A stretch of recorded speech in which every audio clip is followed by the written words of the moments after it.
Hello friends, welcomes to R K lunch point. मेरा नाम है राहुल राज और मैंने आपको बताया था कि मैं एक बिजनेस स्टडी की सीरीज लाया हूं जो कि हिंदी मीडियम में है, 12वीं कक्षा वालों के लिए और सीबीएसई का सिलेबस है। और ये वो बुक है जिससे मैं आपको पढ़ाता हूं, जिसके राइटर आर के सिंगला हैं। तो आज मैं आपके चैप्टर 10 वित्तीय बाजार की एक्सरसाइज 10.2 के साथ हाजिर हूँ, जो कि लास्ट एक्सरसाइज है इस चैप्टर की। इसको स्टार्ट करने से पहले मैं आपको दो बातें बता देना चाहता हूँ। पहली बात यह कि अगर आपने इससे पहले की वीडियोस हैं जिन्हें नहीं देखा है तो उनका लिंक आपको डिस्क्रिप्शन में मिल जाएगा, वहां से जाकर आप उनको देख लें, उसके बाद इस चैप्टर पर आएँ।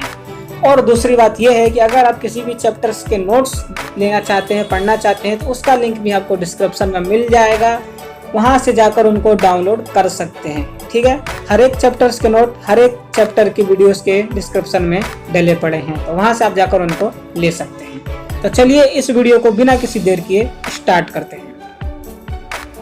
तो आज की इस एक्सरसाइज 10.2 में हमने शेयर बाजार पर ट्रेडिंग कार्यविधि और सेबी। जी हाँ, इस एक्सरसाइज में आपको दो टॉपिक दिए हुए हैं। पहला है शेयर बाजार पर ट्रेडिंग कार्यविधि और दूसरा है सेबी। तो इन्हीं दोनों टॉपिकों के ऊपर चर्चा करेंगे आज और इन्हीं को अच्छे से समझने की कोशिश करेंगे। तो चलिए स्टार्ट करते हैं और सबसे पहले शेयर बाजार को समझ लेते हैं। तो इसकी परिभाषा सबसे पहले जान लेते हैं क्या है। तो इसका अभिप्राय एक ऐसे संगठित बाजार से है जहां कंपनियों और सरकारी व अर्ध सरकारी संस्थाओं द्वारा निर्गमित की गई प्रतिभूतियों का क्रय विक्रय किया जाता है। ठीक है, मतलब शेयर बाजार एक ऐसा संगठित बाजार है जहां पर कंपनियों, सरकारी और अर्ध सरकारी संस्थाओं द्वारा निर्गमित की गई प्रतिभूतियों का क्रय विक्रय किया जाता है। ठीक है, तो अब देख लेते हैं शेयर बाजार सूचकांक। इसका अभिप्राय उस सूचकांक से है जो शेयर बाजार के रुझान को प्रदर्शित करता है। शेयर बाजार सूचकांक वह सूचकांक है जो कि शेयर बाजार के रुझान को प्रदर्शित करता है। यहाँ पर रुझान का मतलब शेयर बाजार के योजना, ठीक है, योजना, ठीक है, योजना हो सकता है, कोई सूचना हो सकती है। ठीक है, शेयर बाजार का ये हो सकता है कि भविष्य में शेयर बाजार क्या करने वाला है उसके बारे में कोई जानकारी हो सकती है। ठीक है, तो जो भी है उनको प्रदर्शित करना क्या कहलाता है? शेयर बाजार सूचकांक कहलाता है। ठीक है, तो अब देख लेते हैं शेयर बाजार की विशेषताएं। तो सबसे पहला है संगठित बाजार। तो इसके संगठित होने का अभिप्राय यह है कि प्रत्येक शेयर बाजार की प्रबंध समिति होती है। ठीक है, जिसको प्रबंध व नियंत्रण संबंधी सभी अधिकार प्राप्त होते हैं। शेयर बाजार का मतलब क्या है? शेयर बाजार का मतलब यह है कि प्रत्येक शेयर बाजार की एक प्रबंध समिति होती है जिसको प्रबंध और नियंत्रण संबंधी सभी अधिकार प्राप्त होते हैं, जिससे कि वो शेयर बाजार को नियंत्रण करता है और उसका प्रबंधन करता है और उसको चलाता है। तो इसलिए क्या है? शेयर बाजार संगठित बाजार है। ठीक है, तो अगला है आपका विभिन्न संस्थाओं द्वारा निर्गमित प्रतिभूतियों में व्यवहार। एक शेयर बाजार में प्रायः उन्हीं संस्थाओं की प्रतिभूतियों में ही व्यवहार होता है जो वहां पर सूचीबद्ध होती है। मतलब यह है कि एक शेयर बाजार में उन्हीं संस्थाओं की प्रतिभूतियों का क्रय विक्रय किया जा सकता है जिसने कि शेयर बाजार में रजिस्ट्रेशन करवा रखा हो। सूचीबद्ध का मतलब यहाँ पर पंजीकरण से है, रजिस्ट्रेशन से है, कंफ्यूज ना हो। ठीक है, अगला है आपका केवल अधिकृत सदस्यों द्वारा व्यवहार। शेयर बाजार में निवेशकों के लिए प्रतिभूतियों का क्रय विक्रय केवल अधिकृत सदस्यों द्वारा ही किया जाता है। इसमें सभी क्रियाएं इनके द्वारा ही किया जाता है।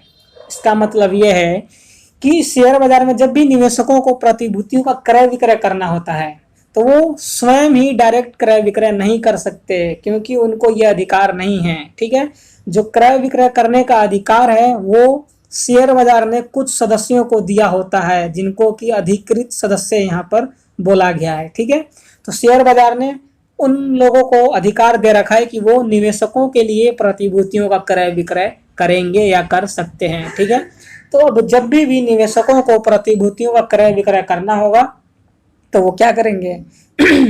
वो उन सदस्यों को कांटेक्ट करेंगे जिसको शेयर बाजार ने क्रय विक्रय करने का अधिकार दे रखा है। ठीक है, और वो उनको बताएंगे कि वो प्रतिभूतियों का क्रय विक्रय करना चाहते हैं, तो फिर जो अधिकृत सदस्य होता है वो उनके लिए, निवेशकों के लिए प्रतिभूतियों का क्रय विक्रय करेगा। ठीक है, तो ये है अधिकृत सदस्यों का व्यवहार। ठीक है, तो अगला है आपका नियमों एवं उप नियमों का पालन करना आवश्यक। शेयर बाजार में किए जाने वाले समस्त लेन देनों के लिए उसके द्वारा निर्धारित नियमों का पालन करना आवश्यक है।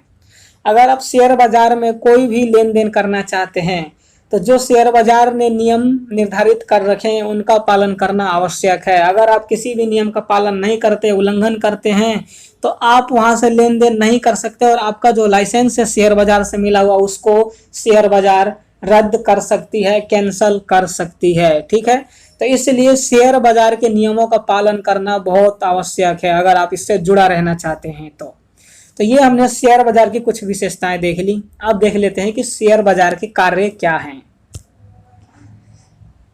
तो सबसे पहला है आपका वर्तमान प्रतिभूतियों में तरलता व विपणनीयता पैदा करना। यहाँ विभिन्न प्रतिभूतियों का क्रय विक्रय होता रहता है जिसमें निवेशक जब भी चाहे निवेश कर सकता है और जब चाहे निवेश को पुनः धन में बदल सकता है।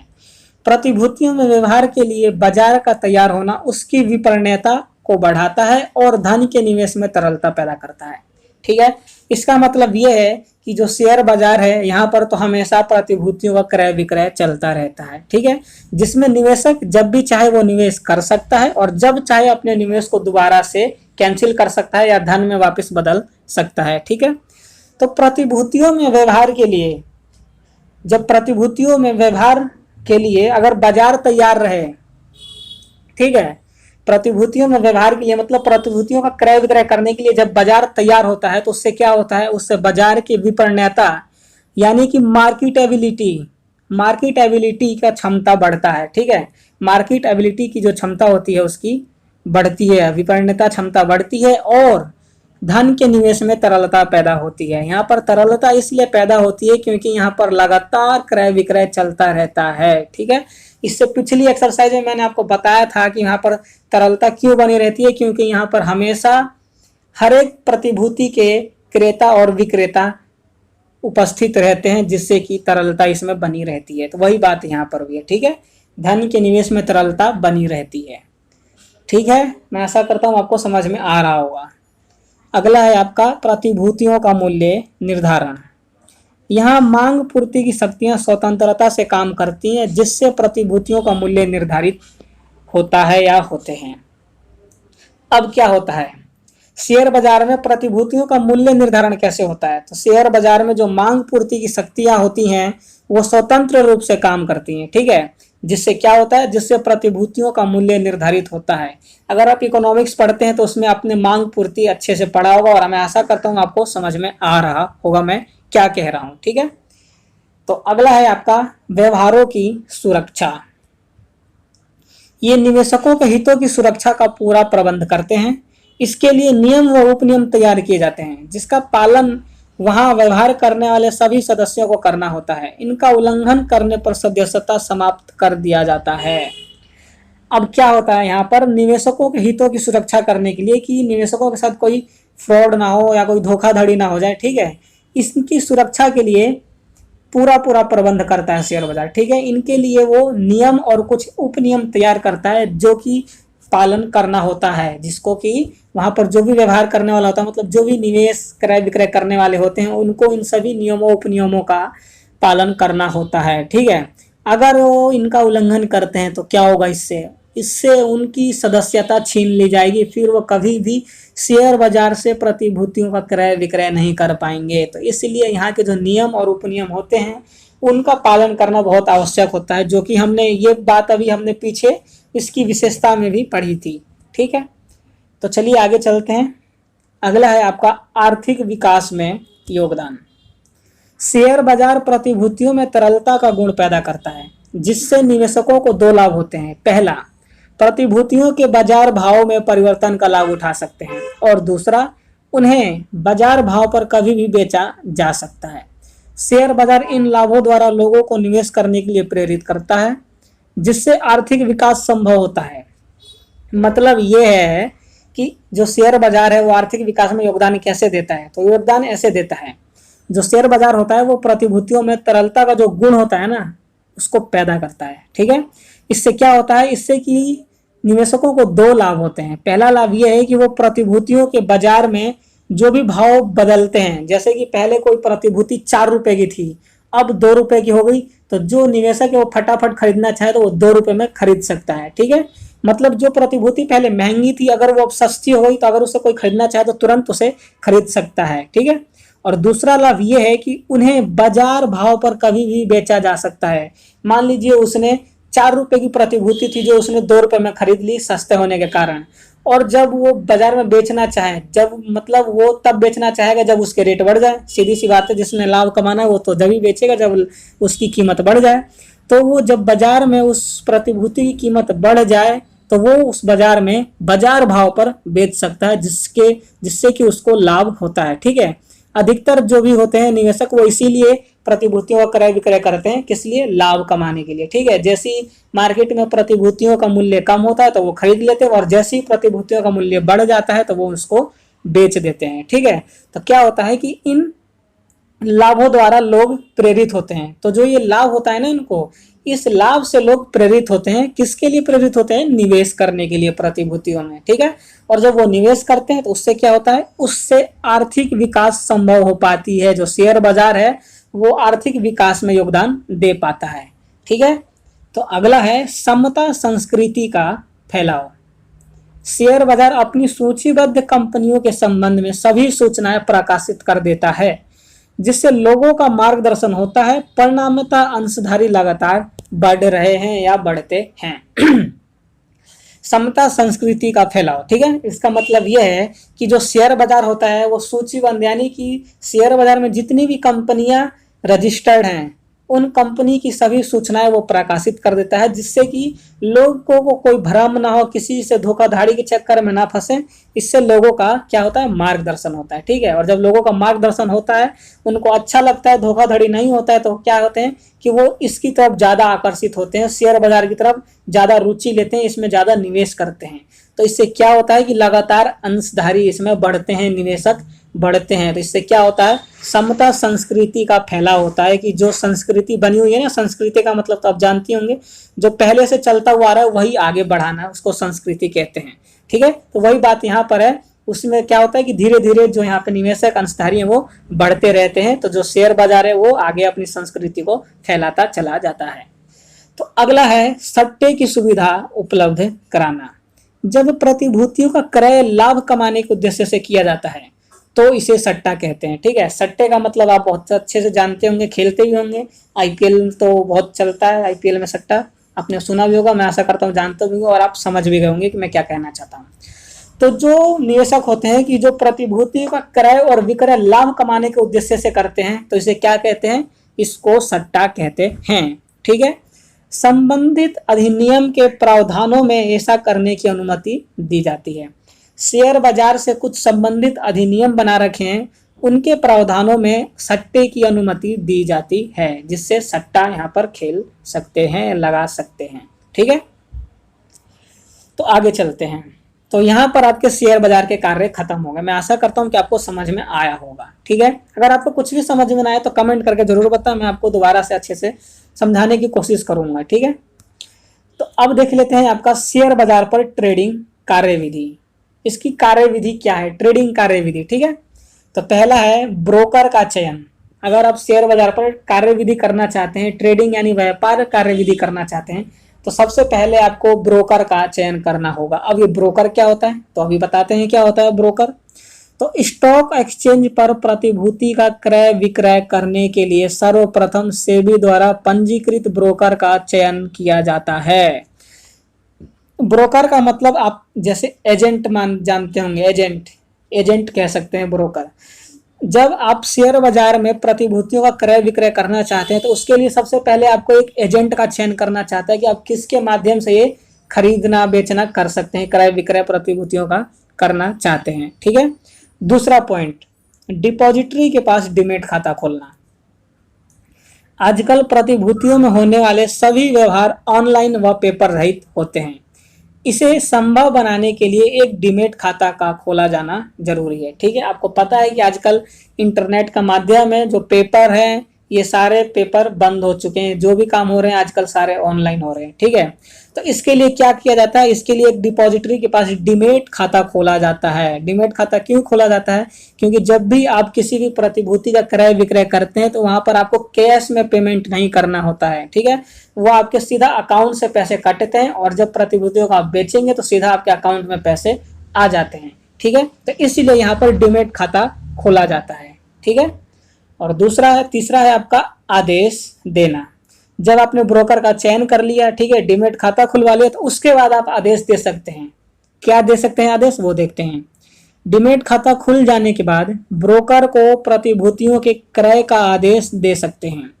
आदेश व्यक्तिगत रूप से व ईमेल व टेलीफोन द्वारा दिया जा सकता है। ठीक है, आपने पहले ब्रोकर का चयन किया, फिर डीमेट खाता भी खुलवा लिया, अब आप आदेश दे सकते हैं। किस चीज का आदेश दे सकते हैं, तो प्रतिभूतियों के क्रय करने का या विक्रय करने का आदेश दे सकते हैं। ठीक है, उसके लिए आपको क्या करना है, सीधा ब्रोकर को ईमेल, फोन, ठीक है, जो भी करना चाहते हैं व्यक्तिगत रूप से, तो ब्रोकर को आप किसी भी माध्यम से बताएंगे कि आप प्रतिभूतियों का क्रय करना चाहते हैं। आदेश देंगे उसको कि मैं प्रतिभूतियों का क्रय करना चाहता हूं, उसके लिए मेरे को सारी जानकारी दें, या फिर आप बताएंगे कि ये प्रतिभूति में क्रय करना चाहता हूं, इसकी कीमत ये है, ये क्रय कर दीजिए। तो जो ब्रोकर होगा वो आपके प्रतिभूति को क्रय कर देगा। ठीक है, चौथा है आपका आदेश पूरा करना। निवेशक के आदेश अनुसार ब्रोकर प्रतिभूतियों के क्रय विक्रय का व्यवहार करता है। इसके तुरंत बाद निवेशक के पास सूचना भेजने के लिए प्रसंविदा नोट तैयार करता है। जब आपने ब्रोकर को आदेश दे दिया तो उसके बाद ब्रोकर क्या करता है, आपने जो ब्रोकर को आदेश दिया है, आदेश के अनुसार प्रतिभूतियों का क्रय विक्रय करता है। ठीक है, अगर आपने उसको क्रय करने को बोला है तो वो क्रय करेगा, विक्रय करने को बोला है तो वो विक्रय करेगा। ठीक है, और इसके तुरंत बाद वो आपके पास सूचना भेजेगा। सूचना के रूप में क्या भेजेगा, प्रसंविदा नोट। प्रसंविदा नोट को कॉन्ट्रैक्ट नोट कहते हैं। ठीक है, तो वो आपके पास कॉन्ट्रैक्ट नोट तैयार करके भेज देगा कि जी हाँ, हमने आपके प्रतिभूति को तैयार कर लिया है। उस कॉन्ट्रैक्ट नोट में उस प्रतिभूति की कीमत और भी जो भी जानकारियां होती है उनसे रिलेटेड वो सारी उसमें दी गई होती हैं। ठीक है, तो वो आपके पास ये भेज देता है। अब देख लेते हैं लास्ट चरण है जो इसका, निपटारा। निपटारा का मतलब आपको पता ही होगा, चलो अब इस काम को खत्म करें अब। ठीक है, तो वही है ये स्टॉक एक्सचेंज पर व्यवहार का अंतिम चरण है। ठीक है, मतलब ये अंतिम चरण है जो कि व्यवहार जिस पर किया जाता है। निपटारा का अर्थ प्रतिभूतियों को विक्रेता के डीमेट खाते से क्रेता के डीमेट खाते में हस्तांतरित करने से है। मतलब जब आपने ब्रोकर को आदेश दे दिया, आदेश अनुसार उसने आपका क्रय विक्रय भी कर लिया प्रतिभूति, उसने कॉन्ट्रैक्ट पेपर नोट जो भी था वो आपने उसके आपके पास उसने भेज भी दिया, तो एंड में लास्ट में क्या रह गया, लास्ट में आपकी पेमेंट रह गई। पेमेंट को ही यहाँ पर निपटारा कहा गया है। तो मतलब आपने अगर खरीदा है किसी से तो विक्रेता को अपने पैसे पेमेंट करनी होगी, और अगर आपने बेचा है तो आपने पेमेंट लेनी होगी। तो ये पेमेंट लेने देने का काम निपटारा में बताया गया है, कराया गया है। ठीक है, तो ये हमने यहाँ पर पढ़ लिए। अब देख लेते हैं भारतीय प्रतिभूति एवं विनिमय बोर्ड। ये बहुत इंपॉर्टेंट चीज है, ये है सेबी की फुल फॉर्म हिंदी में, भारतीय प्रतिभूति एवं विनिमय बोर्ड। ठीक है, लिख लीजिए। इंग्लिश में है इसका securities and exchange board of India. ठीक है, securities and exchange board of India. तो अब इसके बारे में भी कुछ जान लेते हैं। तो शेयर बाजार देश की अर्थव्यवस्था का आधार होता है। ठीक है, जो शेयर बाजार होता है वो देश का अर्थव्यवस्था का आधार होता है। शेयर बाजार के ऊपर ही, शेयर बाजार के आधार पर यहाँ की देश की अर्थव्यवस्था अच्छी या खराब होती है। तो देश की अर्थव्यवस्था को सुदृढ़ बनाने व निवेशकों के हितों की रक्षा करने के लिए शेयर बाजार की क्रियाओं को नियंत्रित करना आवश्यक है। इसलिए पूंजी निर्गमन अधिनियम 1947 लागू किया। मैंने आपको यहाँ पर क्या बताया, यहाँ पर अर्थव्यवस्था को सुदृढ़ और निवेशकों के हितों की रक्षा करने के लिए शेयर बाजारों को नियंत्रित करने के लिए पूंजी निर्गमन अधिनियम 1947 को लागू किया गया था। जब सेबी बाजार स्टार्ट हुआ था तो उस समय इनके ऊपर नियंत्रण करने के लिए पूंजी निर्गमन अधिनियम 1947 को निर्धारित किया गया था, लागू किया गया था, स्थापित किया गया था। ठीक है, लेकिन क्या हुआ कि ये जो पूंजी निर्गमन अधिनियम 1947 था ये चला नहीं, ये फेल हो गया। तो इसलिए इसके जगह पर 1992 में सेबी की स्थापना हुई। सबसे इंपॉर्टेंट चीज, सेबी की स्थापना कब हुई? तो सेबी की स्थापना 1992 में हुई। सबसे इंपॉर्टेंट बात नोट कर लीजिए। ठीक है, तो अगला है आपका सेबी के उद्देश्य। सेबी के क्या उद्देश्य होते हैं? तो सबसे पहला है शेयर बाजारों का नियमन। सेबी का प्रथम उद्देश्य शेयर बाजारों को नियंत्रित करना है ताकि व्यवहार करने वालों को कुशलता सेवाएं प्राप्त हों।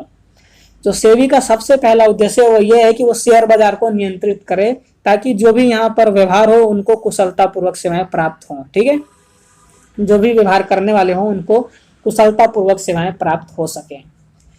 तो आगे चलते हैं और अगला देख लेते हैं। तो अगला है आपका निवेशकों की सुरक्षा।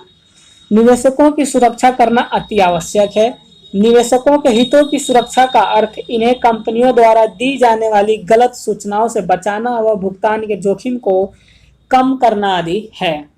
अब यहाँ पर निवेशकों की सुरक्षा करना बहुत आवश्यक है, क्योंकि यहाँ पर निवेशकों के साथ अगर धोखाधड़ी हुई तो क्या हुआ कि वो आपके शेयर बाजार में आगे कंटिन्यू नहीं कर पाएंगे, वो छोड़कर चले जाएंगे, उनका विश्वास नहीं रहेगा इसके ऊपर। ठीक है, तो इसलिए क्या किया गया, यहाँ पर निवेशकों की सुरक्षा का सुनिश्चित किया गया।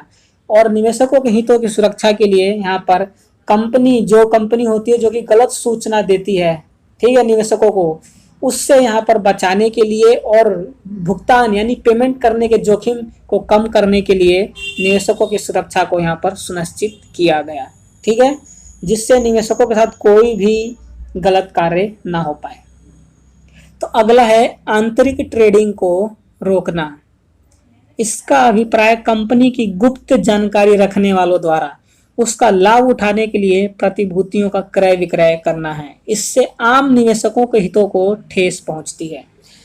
आंतरिक ट्रेडिंग को रोकना, इसका मतलब ये है कि जैसे कोई कंपनी है और उस कंपनी में कोई काम कर रहा है जिसको पता है कि ये शेयर है जो कि कल जाके इसका रेट बढ़ जाएगा, तो अगर वो इसका लाभ उठाना चाहे तो वो क्या करेगा, वो खुद ही उस शेयर को खरीद लेगा। ठीक है, खुद ही वो उस शेयर को खरीद लेगा। तो क्या होगा, इससे आम आदमी जो उसको खरीदना चाहता था वो उसको नहीं खरीद पाएगा। ठीक है, इससे क्या होगा कि निवेशकों के हितों को ठेस पहुंचती है। ठीक है, तो किसी कंपनी के अंदर कार्य करने वाला सदस्य ही अगर किसी प्रतिभूति को खरीद ले तो वो आंतरिक ट्रेडिंग कहलाता है। आंतरिक ट्रेडिंग का मतलब कंपनी के अंदर कार्य करने वाला सदस्य ही अगर क्रय विक्रय कर ले प्रतिभूतियों का तो वो आंतरिक ट्रेडिंग कहलाता है। इससे क्या होता है, इससे निवेशकों के हितों को ठेस पहुंचती है। ठीक है, लास्ट है दलालों पर नियंत्रण। पूंजी बाजार पर नियंत्रण करने के लिए दलालों तथा अन्य मध्यस्थों की क्रियाओं पर नजर रखना जरूरी है। अब जो शेयर बाजार है, शेयर बाजार नहीं, सेबी, ये क्या करता है, ये जितने भी मध्यस्थ, जो भी दलाल, एजेंट फेजेंट जो भी होते हैं, इन सब के ऊपर नजर बनाए रखता है ताकि ये किसी भी निवेशक के साथ कोई भी गलत जानकारी ना दे, उनको कोई धोखाधड़ी ना दे। ठीक है, ना करे उनके साथ, इसलिए इनके ऊपर नियंत्रण करता है। कौन करता है? सेबी करता है। तो ये हमने सेबी के उद्देश्य पढ़ लिया। अब हम पढ़ेंगे सेबी के कार्य। ठीक है, इससे पहले क्या पढ़ा, इससे पहले हमने सेबी के उद्देश्य पढ़े। अब क्या पढ़ेंगे, अब हम पढ़ेंगे सेबी के कार्य। तो सेबी के 3 कार्य होते हैं, मैं आपको बताया है। संरक्षात्मक कार्य, दूसरा है संचालन संबंधी कार्य और तीसरा है विकास संबंधी कार्य। तो एक एक करके हम इनको अच्छे से जान लेते हैं। तो सबसे पहले संरक्षात्मक कार्य, प्रतिभूति बाजार से संबंधित अनुचित व्यवहारों को रोकना। जो संरक्षात्मक कार्य है उसका क्या कार्य है कि वो प्रतिभूति बाजार से, मतलब जो भी बाजार है जिसमें प्रतिभूतियों का व्यवहार होता है उसमें अनुचित व्यवहार यानी कि कोई गलत व्यवहार ना हो, धोखाधड़ी ना हो, निवेशकों को कोई धोखा ना दे जाए, उनके साथ कोई अनुचित व्यवहार ना हो, इन सब को रोकना, इन सब पर रोक लगाना, इन सारी चीजों से निवेशकों की सुरक्षा करना क्या है, संरक्षात्मक कार्य है। संरक्षात्मक का दूसरा कार्य है प्रतिभूतियों में आंतरिक ट्रेडिंग को रोकना। दूसरा क्या है, प्रतिभूतियों में आंतरिक ट्रेडिंग को रोकना। आंतरिक ट्रेडिंग को मैंने अभी आपको पीछे अच्छे से समझाया। आंतरिक ट्रेडिंग का मतलब एक कंपनी के अंदर कार्य करने वाले सदस्य द्वारा प्रतिभूति का क्रय कर लेना आंतरिक ट्रेडिंग कहलाता है। क्योंकि वो उस कंपनी के अंदर है तो इसलिए वो कंपनी के अंदर की उस प्रतिभूति के बारे में जानकारी उसके पास होती है। वो जानता है कि आज इसकी कीमत कम है, कल जाके बढ़ जाएगी, तो इसलिए वो उसको चाहे तो उस प्रतिभूति को खरीद सकता है, ताकि जब कल उस प्रतिभूति का रेट बढ़ जाए तो उसको वो बेचकर लाभ कमा सके। ठीक है, तो ये होता है आंतरिक ट्रेडिंग। मतलब एक कंपनी के अंदर काम करने वाला सदस्य ही प्रतिभूति को क्रय कर ले तो वो आंतरिक ट्रेडिंग करता है। ठीक है, तो इस पर रोक लगाना, कोई आंतरिक ट्रेडिंग यहाँ पर ना हो। कौन सा? ये संरक्षात्मक कार्य है। अगला है निवेशकों को प्रतिभूतियों में व्यवहार संबंधी शिक्षा प्रदान करना। जो निवेशक होते हैं जिनको नहीं पता कि इसमें क्रय विक्रय कैसे किया जाता है, तो क्रय विक्रय से संबंधित इनको शिक्षा प्रदान किया जाता है। किसको? निवेशकों को। ठीक है, तो ये क्या है? ये भी एक संरक्षात्मक कार्य है। तो अगला है आपका संचालन संबंधी कार्य। शेयर बाजारों में किए जाने वाले व्यवसाय का संचालन। शेयर बाजार में जो भी व्यवसाय किया जा रहा है उनका संचालन करना क्या है? संचालन संबंधी कार्य है। अगला है ब्रोकर, उप ब्रोकर, एजेंटों आदि का रजिस्ट्रेशन करना। जो भी ब्रोकर, उप ब्रोकर, एजेंट, दलाल, मध्यस्थ जो भी होते हैं इनका रजिस्ट्रेशन करना। अगला है क्रेडिट रेटिंग एजेंसी का रजिस्ट्रेशन और संचालन करना। Credit rating agency, credit rating का मतलब जो उधार देने वाली कंपनियां हैं उनका संचालन और रजिस्ट्रेशन करना। ठीक है, सामूहिक विनियोग स्कीम जैसे म्यूचुअल फंड रजिस्ट्रेशन करना और संचालन करना। सामूहिक विनियोग स्कीम, ठीक है, ग्रुप इन्वेस्टमेंट स्कीम जिसे इंग्लिश में कह सकते हैं ग्रुप इन्वेस्टमेंट स्कीम। जैसे कि म्यूचुअल फंड जो कि बहुत चल रहा है, आपने सुना है, यूज भी करते हैं, मैं जानता हूं, और मैं ये भी कहना चाहता हूं कि आप अच्छे से समझ रहे होंगे जो मैं आपको समझा रहा हूं। ठीक है, तो ऐसी जितनी भी स्कीम है, म्यूचुअल फंड, फोन पे, गूगल पे, ये जितनी भी सारी ऐसी स्कीम है, इन सब का रजिस्ट्रेशन और संचालन करना क्या है? ये सारे जो भी मैंने आपको अभी बताया ये सारे संचालन संबंधी कार्य हैं। अब आता है सेबी का लास्ट कार्य जो कि है विकास संबंधी कार्य। मध्यस्थों को प्रशिक्षण देना। जो भी मध्यस्थ होते हैं, दलाल होते हैं, उनको प्रशिक्षण देना। ठीक है, दूसरा है लोचशील दृष्टिकोण अपनाकर पूंजी बाजार का विकास करना।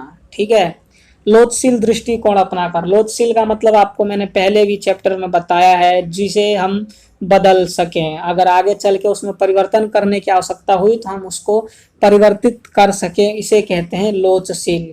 यानी तो क्या करता है? लोचशील दृष्टिकोण या नियम, कुछ भी कह सकते हैं, योजना अपनाकर पूंजी बाजार का विकास करना। पूंजी बाजार मैंने आपको बताया है पिछली एक्सरसाइज में। ठीक है, लास्ट कार्य है इसका शोध कार्य करना। अगर कोई गलती हो गई है तो उसका सुधारात्मक कार्य भी विकास संबंधी कार्य ही किया जाता है, इसके अंदर ही सुधारात्मक कार्य भी किया जाता है। ठीक है, तो ये हमने सेबी के यहाँ पर कार्य पढ़ लिए।